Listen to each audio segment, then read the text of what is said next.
और डरते की टट्टी और पेशाब निकल जाता है। एक तो मृत्यु ऐसे होती है भक्तिहीन प्राणी की।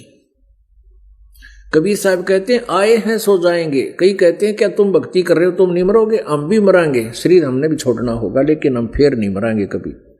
शरीर हमने भी छोड़ना होगा, लेकिन आम जनता की तरह जो भक्ति नहीं करती उनकी तरह नहीं मरेंगे। आए हैं सो जाएंगे ये राजा रंग फकीर, एक सिंहासन चढ़ चले एक बंधे जात जंजीर। एक तो भक्ति करने वाला प्राणी आदर सत्कार से भगवान उनको विमान में बैठा के ले जाएगा, वो भी मरे। अरे एक यम जो यम के दूत जैसे अपराधी को पुलिस बांध के ले जाया करे, हथकड़ी और बेड़ी तय ऐसे जकड़ कर ले जाए जाएंगे। तो इस मरने में कितना अंतर हो गया। तो एक बुढ़ा मृत्यु को प्राप्त हुआ था और यम के दूता ने उसकी जुबान को पैरालाइसिस कर दिया, और वो दिखते हैं कति एंड टाइम पर, पहले नहीं दिखते, पहले गुप्त रूप से कर जाते हैं। एंड मीन जैसे किसी के घंटे 2 घंटे का समय रह रहा हो, 3 घंटे का 4 घंटे का, उससे पहले आकर उसको जुबान बंद कर देते हैं कि कहीं यो कुछ बता ना दे हमारे बारे में, यम के दूतों के बारे में, तो जुबान पहले बंद कर देते हैं। तो बूढ़ा मरण लग गया तो घरवाले भी आसपास बैठ गए। अब वो वृद्ध कुछ ऐसी क्रिया कर रहा था, बोल नहीं पा रहा था, ऐसी कर रहा था। अब घरवाला ने सोचा पिताजी ने कहीं पर धन दबा रखा है और ये बताना चाहते हैं और बोल नहीं पा रहे। तो उनको पता था कि एक डॉक्टर है, वैद्य है, वो कुछ ऐसी जड़ी रखता है जो वह जड़ी इसकी मुंह में डाल देता है तो ये बोल पड़ता है। उस डॉक्टर के पास गए दौड़ के दूसरे गांव में, उसको लाए घोड़े पे बैठा के। उसने कहा भी 500 रुपये लूंगा। 500 रुपये, पहले 500 रुपये, जैसे भी 500 या 400 200 जैसे ठीक उन्होंने सोचा, वो दे दी उसकी फीस। वो डॉक्टर ने उसके मुख में वह दवाई औषधि डाल दी। औषधि डालते वो बच्चे बोले पिताजी जल्दी बताओ कहाँ धन दाब रखा है। और बूढ़ा बोला अरे तुम कित मर गए थे, यू देख गाय का बच्चा झाड़ू खा गया, नाश कर दिया 2.5 आने की झाड़ू का। अन्यों कह के बूढ़ा मर गया, वो शरीर छूट गया।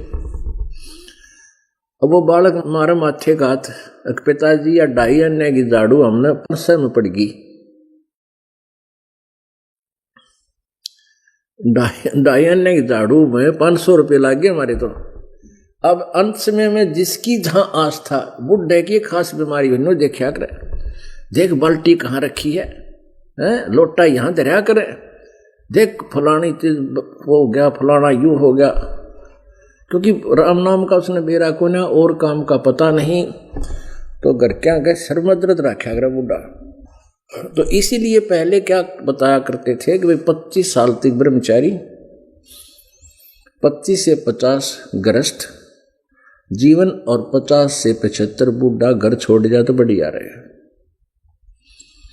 क्योंकि बच्चों ने जो भी मिलना है उनके संस्कार मिलेंगे,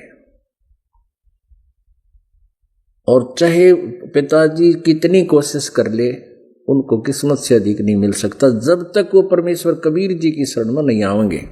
और परमात्मा के विधान से हम परिचित ना होकर के एक दूसरे के सिर में दर्द बने रहे। और सत्संग में आने से फिर यह बात समझ में आती है, यदि ये सत्संग समझ में आ जाए फिर घर न रहो चाहे बाहर रहो, फिर कोई दिक्कत नहीं आएगी। बड़े बुजुर्ग का थोड़ा फर्ज तो बनता है बच्चों को अच्छी राय दे, अपना अनुभव बतावे, मानना या ना मानना उनको कंपेल नहीं करे। वो कंपेल करे ना जब लड़ाई बढ़े है तो उनको कह दे भाई ऐसा कर लो बेटा, ऐसा कर लो।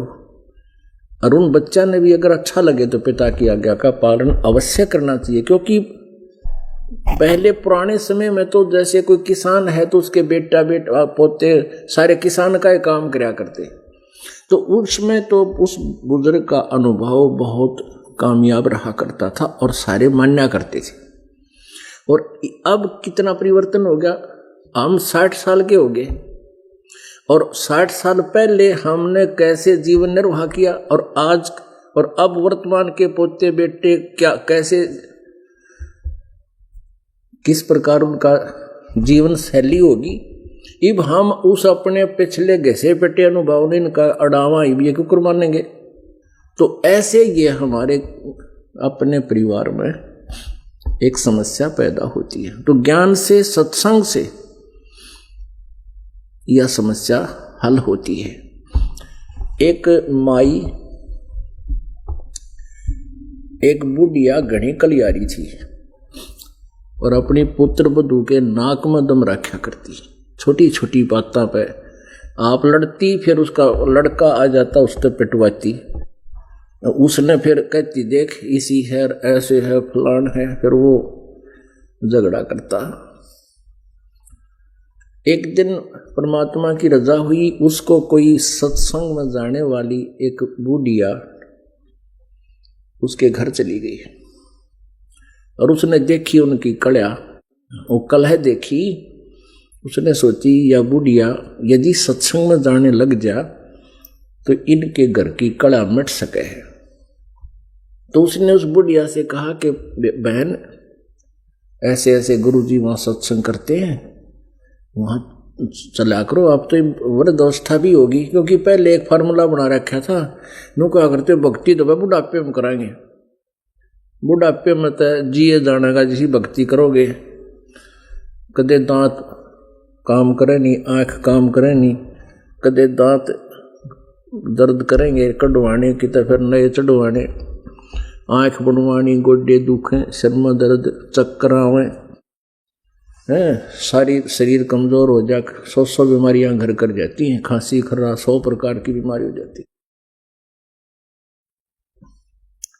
फिर भी उसी आधार से, लेकिन भक्ति तो कहते जितना जल्दी जिस उम्र में बच्चा बोलने लग जा, 2, 2.5 वर्ष 3 वर्ष के बालक को उपदेश दिला देना चाहिए। अब ये फार्मूला है परमात्मा। ध्रुव ने 5 वर्ष की आयु में नाम ले लिया था, प्रहलाद ने 10 वर्ष की आयु में ही उपदेश ले लिया था, 10 से भी पहले ही बल्कि। तो इस प्रकार भक्ति करने, तो उस बुढ़िया ने कहा, अपनी उस थ्योरी के आधार से ही उसको समझाने की चेष्टा की। 1-2 दिन तक बुढ़िया मानी को नहीं, फिर कुछ दिन बार बार देकर चर्चा चलाने से तो वो कहने लगी चल आज देख हूं थारे सत्संग में। अब ये सत्संग के बिना ही प्राणी अपने उसी कुएं का मेंढक बना रहता है, घर से खेत में, घर से अपनी दुकान पर, फिर घर से कोई काम करता है मजदूरी उसमें, या अपनी नौकरी पर जाता है फिर आता है, सारा दिन उसको लू में जुड़ा रहे और उसी को फाइनल मान रहा होता है। और सत्संग में आने से इसको अलग संसार महसूस होता है।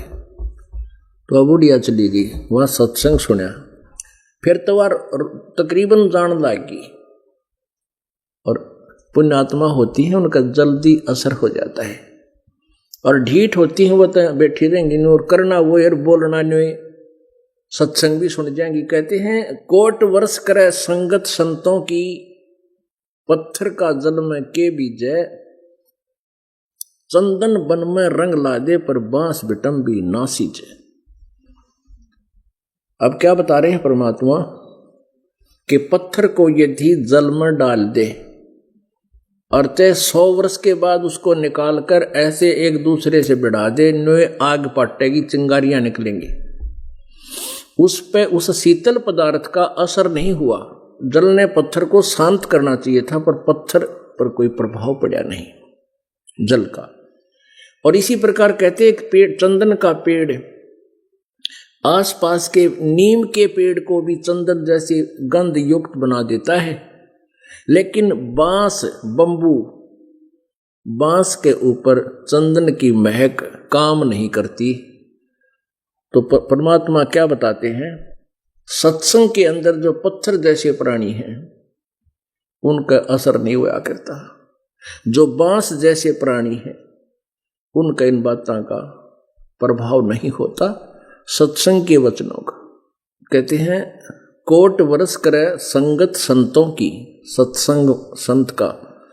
और जैसे पत्थर का जल में क्या बीजे,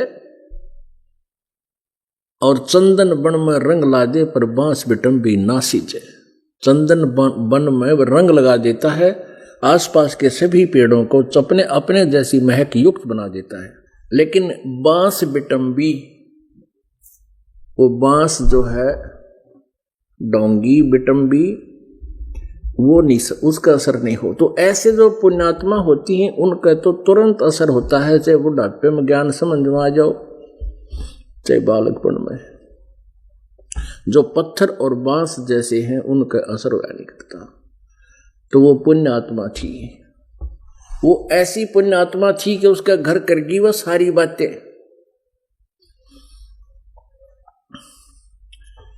एक दिन उसकी पुत्र वधू ने भैंस का दूध निकाला,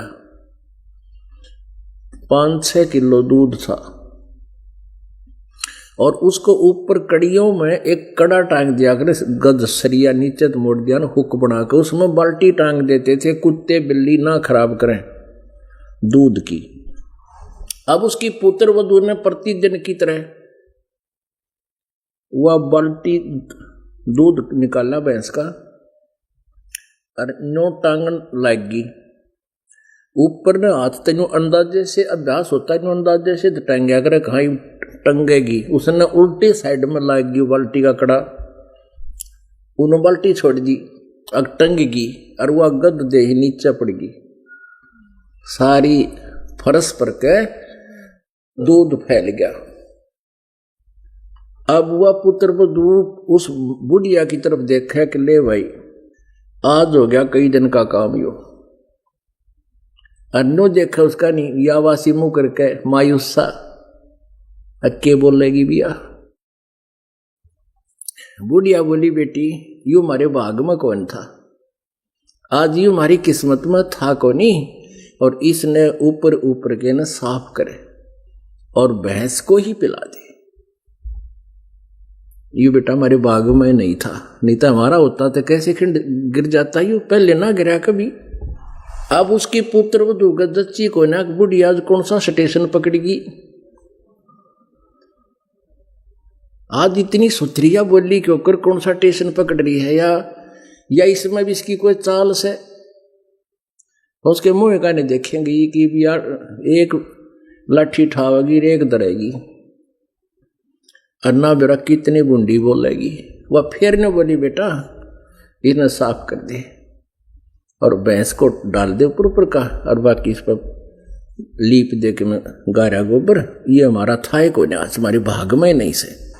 अब वो पुत्र वधू का दच्चा को ना कि एकदम इतना परिवर्तन हो रहा आदमी में।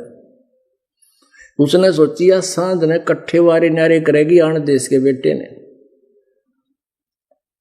जब सारी सुनावेगी। अब वो भी आ गया तो उसने दूध मांगया, दूध का मां दूध दे।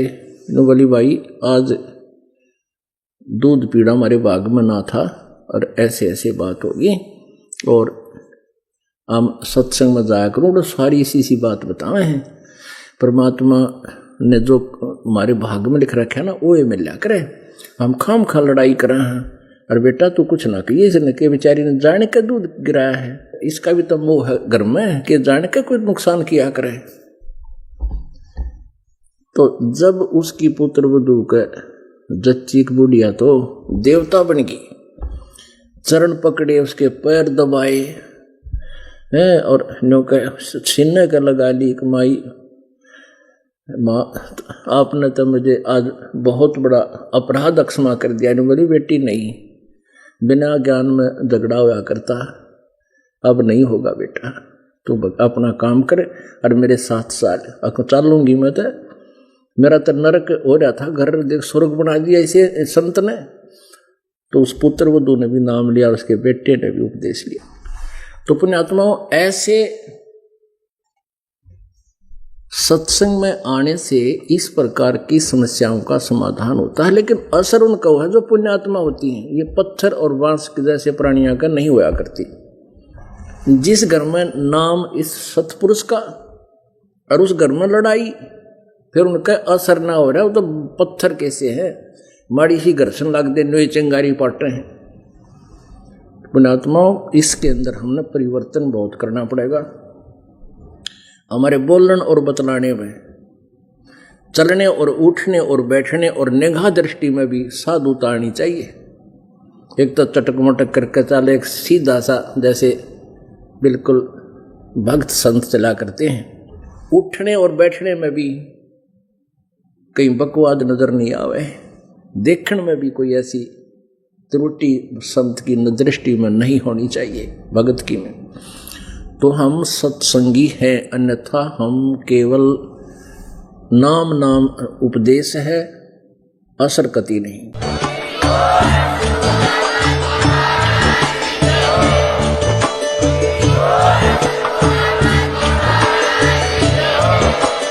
आप सुन रहे थे जगत गुरु तत्वदर्शी संत रामपाल जी महाराज जी के मंगल प्रवचन। अधिक जानकारी के लिए विजिट कीजिए हमारी वेबसाइट www.jagatgururampalji.org। संत रामपाल जी महाराज जी के शुभ आशीर्वाद से पूरे विश्व भर में 500 से भी ज्यादा नाम दीक्षा केंद्र हैं, जिन पर संत रामपाल जी महाराज जी द्वारा ऑनलाइन निःशुल्क नाम दीक्षा दी जा रही है। अपने नजदीकी नाम दीक्षा केंद्र का पता करने के लिए संपर्क करें 8222880541।